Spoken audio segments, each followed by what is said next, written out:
अस्सलामुअलैकुम, मैं हूं बुशरा एंड आप देख रहे हैं Bushra's coaching. Let not math या मिस्ट्री में आज हम आ गए हैं with the integral for the beginners.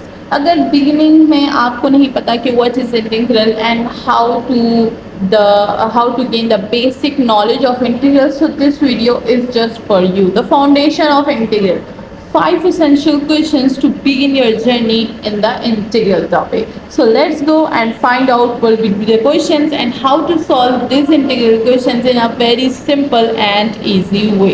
So what are you waiting for? Press the bell icon and also the red button of the subscription so you get all the videos from my channel. And of course you can join my online classes. All the informations are in the end of the video. So let's begin with our journey. So here हमारा first question जो है, find the antiderivative of function 3x square. So हमें पता होना चाहिए सबसे पहले कि एंटीडेरिवेटिव को किस तरह से जो है हम लोग सॉल्व कर सकते हैं। तो चलिए चलते हैं सोल्यूशन की तरफ। सबसे पहले जो है हमारे पास जो क्वेश्चन है हमारा, वो फंक्शन जो है बेसिकली वो क्या है, फंक्शन है हमारे पास 3x स्क्वायर और हमने इसका एंटी डेरिवेटिव फाइंड करना होता है। तो एंटी डेरिवेटिव हम with the help of integral find करते हैं। तो चलिए इस फंक्शन को हम क्या कर देंगे, इंटीग्रल में लिख लेंगे। तो हमारे पास क्या हो जाएगा, अप्लाइंग इंटीग्रल, तो ये हो जाएगा हमारे पास इंटीग्रल 3x स्क्वायर। अब यहाँ पर हमारे पास फंक्शन जो है वो इंटीग्रल में आ चुका है, साथ में डेरिवेटिव d ऑफ x भी लगाएंगे। इंटीग्रल का फ्रेंड जो है वो d ऑफ x है, ये साथ साथ रहते हैं, कभी भी अलग नहीं रहते। तो हमने फंक्शन पे जो है इंटीग्रल अप्लाई कर दिया। आप लिख सकते हैं यहाँ पर applying integral. So we have applied here integral.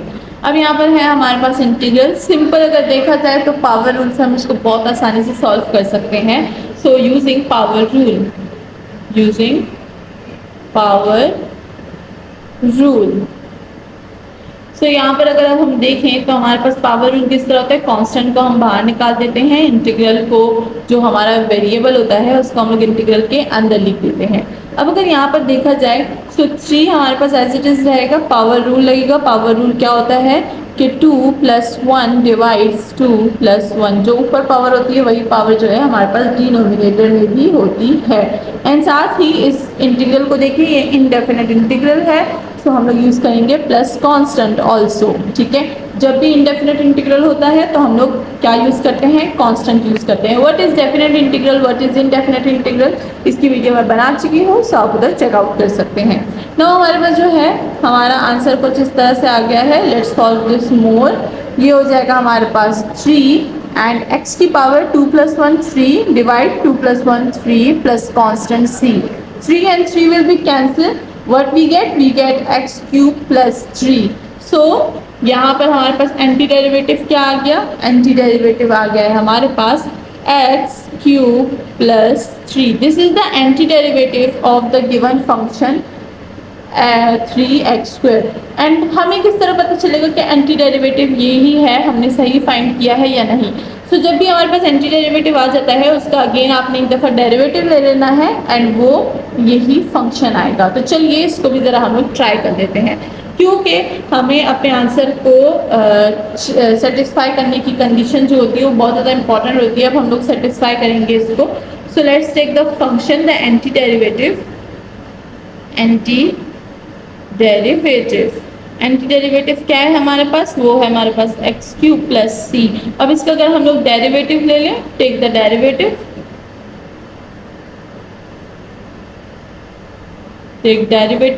तो इसका डेरिवेटिव क्या होगा, d/d ऑफ x। इस होल फंक्शन पे हम लोग अप्लाई कर देंगे। सो ये हो जाएगा हमारे पास 3 नीचे आ जाएगा, x की पावर 3 - 1 क्या हो जाएगी हमारे पास 2 प्लस कांस्टेंट का c। तो अगर आपको पता हो तो कांस्टेंट 0 होता है हमारे पास, तो दिस इज ऑल्सो द 0 + 0। ठीक है, सो ये हो गया है 3x square. This is the same function as we have given in this question. So this is the of course anti derivative of this function. So ये हमारे पास क्या है, सही है। तो इस तरह से हम लोग एंटी डेरिवेटिव्स फाइंड करते हैं। नाउ चलते हैं with our next question. So question है हमारे पास एवल्यूएट द इंटीग्रल। एक इंटीग्रल को किस तरह से एवल्यूएट किया जाता है, we have to know this very well. So this is the very beginning journey. So यहाँ पर हमने काफ़ी सिंपल इंटीग्रल यूज़ किया है। तो जैसे कि देखने से हमें पता चल रहा है कि यहाँ पर हम क्या यूज़ करेंगे, यहाँ पर हम लोग यूज़ करेंगे बेसिक पावर रूल। ठीक है, बेसिक पावर रूल है हमारे पास। तो इंटीग्रल है x4 d of x। Basic power rule क्या होता है कि पावर को हम लोग 1 जो है ऐड कर देते हैं एंड वही होल पावर को डिवाइड कर देते हैं डिनोमिनेटर में with a constant, because this is the indefinite integral. So यहाँ पर क्या हो जाएगा, x की पावर 5 हो जाएगी, डिवाइड 5 प्लस कांस्टेंट का c, and that's all. This is the evaluation of the integral which is the very basic form of integral. सबसे पहले तो हमें बेसिक पावर रूल ही पता होना चाहिए कि इंटीग्रल में होता क्या है। और इसमें भी जो है वो इंटीग्रल पे मैं काफ़ी सारी वीडियोस अब बनाने वाली हूँ कि हम लोग किस तरह से डिफरेंट टाइप्स ऑफ इंटीग्रल जो है वो सॉल्व कर सकते हैं। बिकॉज इंटीग्रल एक ऐसा जो है टॉपिक है जो कि इंपॉर्टेंट भी है एंड काफ़ी ज़्यादा स्टूडेंट्स को इसमें जो है वो प्रॉब्लम भी होती है। तो चलिए नाउ नेक्स्ट चलते हैं with our third question. So what is the integral of the constant function f of x equal to 7? So काफ़ी ज़्यादा स्टूडेंट्स जो हैं वो इंटीग्रल और जो है वो डेरिवेटिव में कंफ्यूज हो जाते हैं, क्योंकि डेरिवेटिव में कांस्टेंट फंक्शन क्या होता है वो हमारे पास ज़ीरो होता है। तो ज़्यादा समझते हैं कि जो इंटीग्रल है उसमें भी हमारे पास जो है कांस्टेंट फंक्शन ज़ीरो होता है और इसी में जो है हम कंफ्यूज हो जाते हैं। तो यहाँ पर कंफ्यूज हमें बिल्कुल भी नहीं होना और हमें देखना है कि हम लोग जो है एक कांस्टेंट फंक्शन का इंटीग्रल कैसे ले सकते हैं। तो चलिए स्टार्ट करते हैं। सबसे पहले जो है हमारे पास फंक्शन क्या है, फंक्शन है हमारे पास 7। ठीक है, अब 7 का इंटीग्रल हम लेंगे अप्लाइंग इंटीग्रल।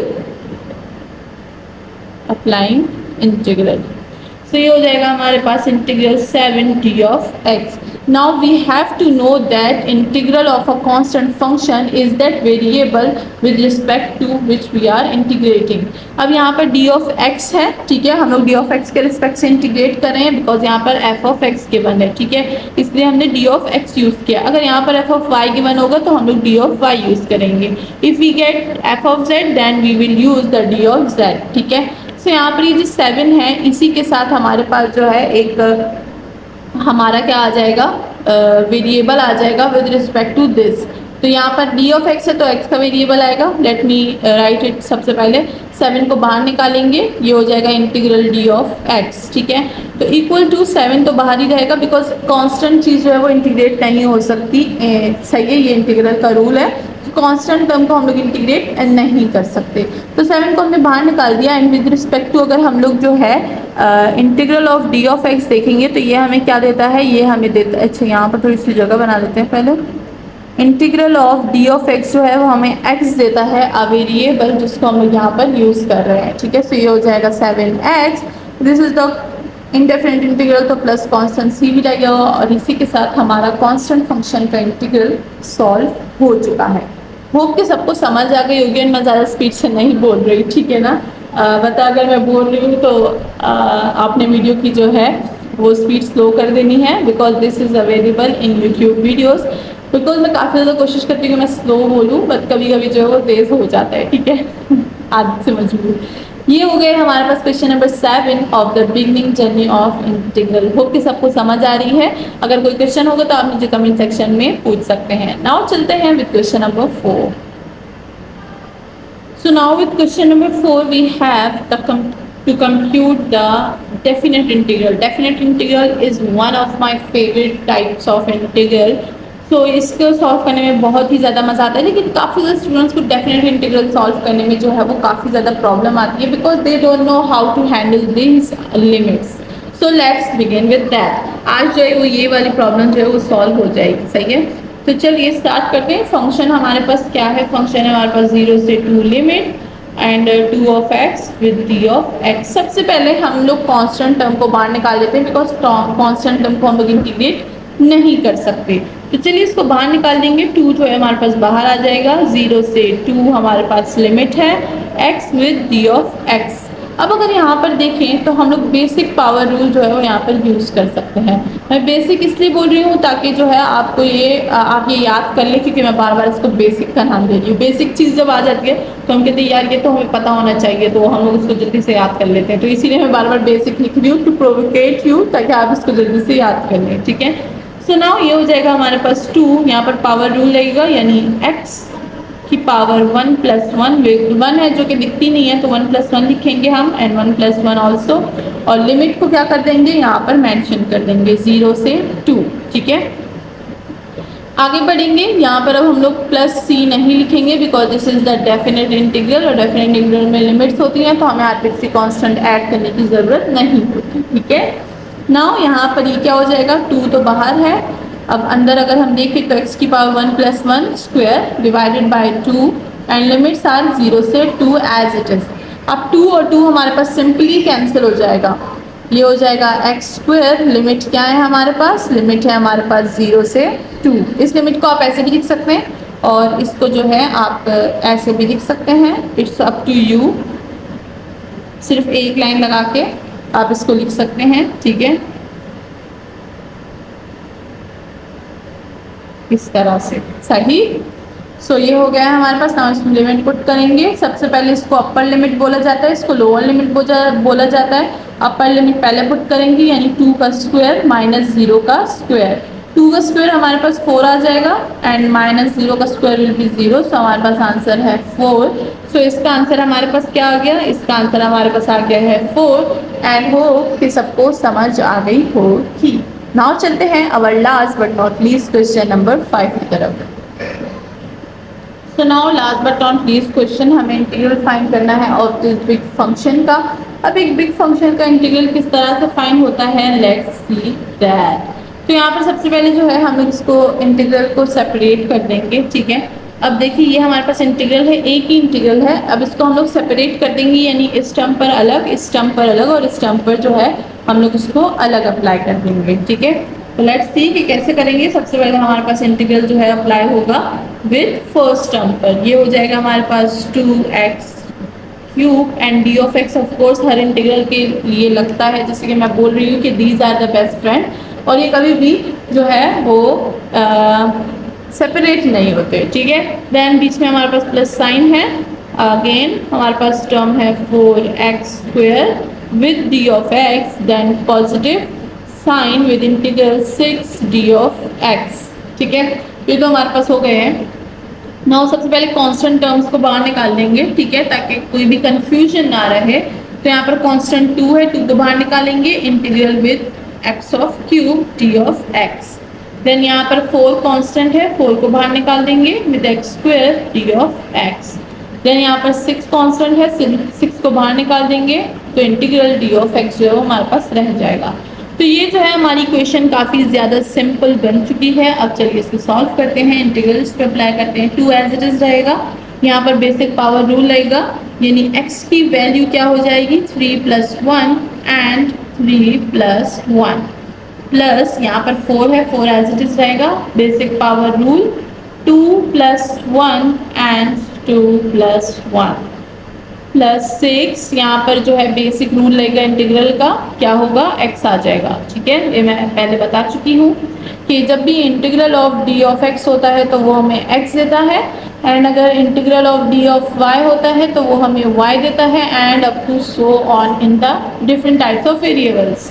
तो ये जो है हमारे पास हमारा इंटीग्रल हमने अप्लाई कर दिया है। अब देखते हैं, इसको सॉल्व करते हैं, हमारे पास आंसर क्या आएगा। तो यहीं पे चलते हैं, यहाँ पर जगह नहीं होगी आई थिंक, से ऊपर चलते हैं।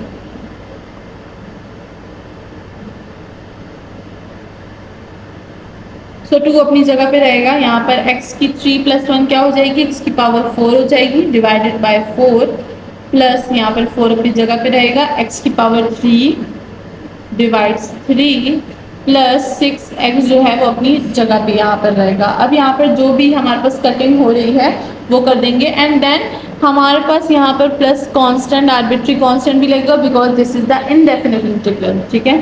तो इंटीग्रल जब आप अप्लाई कर लें तो वहाँ पर लगा लीजिएगा। सो 2 and 4 विल बी कैंसिल, क्या हो जाएगा, 1/2 x की पावर 4 प्लस 4/3 x की power 3 plus 6x plus 3 and this is our answer what we get from this integral function. Hope कि सबको समझ आ गई होगी और इसी के साथ हमारी जो जर्नी है वो बिगिनिंग इंटीग्रल्स के इंटीग्रल के बिगिनिंग क्वेश्चंस किस तरह से आ सकते हैं, होप कि सबको अच्छे लगे होंगे और इन सबको जो है कुछ ना कुछ यहाँ पर सीखने को मिलेगा। कमेंट सेक्शन बताइएगा आपको मेरी वीडियो कैसी लगी, साथ ही आप मेरी ऑनलाइन क्लासेस ज्वाइन कर सकते हैं जिसकी सारी डिटेल्स वीडियो के एंड में है।